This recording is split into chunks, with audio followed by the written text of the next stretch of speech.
Well, today on Recruitment Assets Under Management, we're going to be talking about a very important topic that has everything to make your recruitment advertising work better. And that is, drum roll please, job titles and job descriptions. That's right, how to make them work better. So let's take it from the top. I can't tell you how important it is to select the right job title for your jobs. I talk to companies all day long. I see what companies put as their job titles. And I will tell you about 50% of companies today are mixed up, frustrated, confused, or using them in such a way that's not garnering the best results. Us, as a recruitment advertising agency, we see all day long so many mistakes. So today I want to try to give you some helpful insights and wisdom around what your job title needs to be and also what your job body of the description needs to say. So let's take it from the top. The job title needs to be simple, it needs to be effective, and it needs to not have any superlatives in it. You need to keep it industry standards as to what a typical job title is. If you want to do some homework, call us, send us your job title, and ask us for a hiring insights report. We can tell you what that job title will get if you run that job title over the last 60 days and how many eyeballs actually end up seeing your job. So you can take the guesswork out of recruitment advertising and really know what you're going to get. I just had a client recently looking for some social services type people to work in the youth, so they had a youth partner type position. However, when we did the homework, we found out there was a better job title which would give them 3 times more candidates because the artificial intelligence on the job board actually was receiving the word youth partner and bending it to an audience that were more law firm oriented with the word partner, and thus we made a decision to go with a different job title. They got access to 3 to 5 times more candidates, and the actual number was actually on the report as to the additional eyeballs that they were able to reach. So job title is important. The next thing I want to talk about is what is the content, the 6 items that you need to include in your job description. Those 6 items are: number 1, pay range; number 2, benefits; number 3, shift info; number 4, location. Is it remote?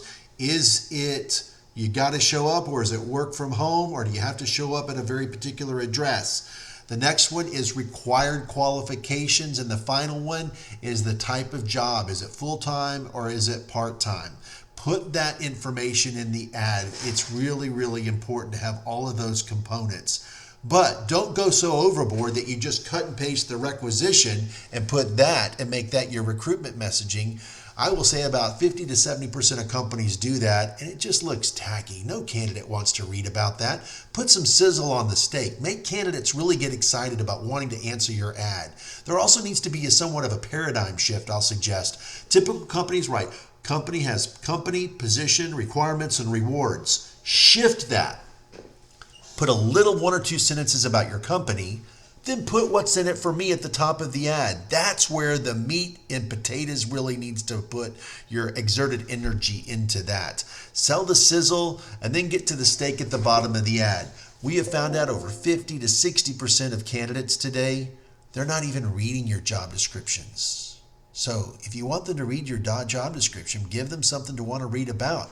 Typically, in some of the more light industrial manufacturing hourly workers like cooks, restaurant hostesses, sometimes they only see the job title and they click, and I'm sure you're experiencing that. So with that said, I would encourage you to think like a job seeker.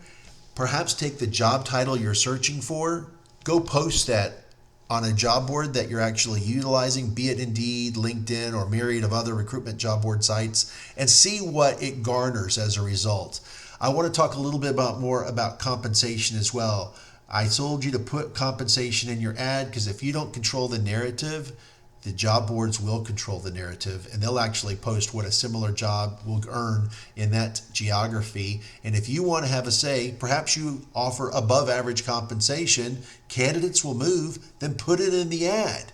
But you don't want to get a bunch of overqualified candidates as well. So put pay range in there. Under benefits, I'd like to see the benefits outweigh 2 to 1.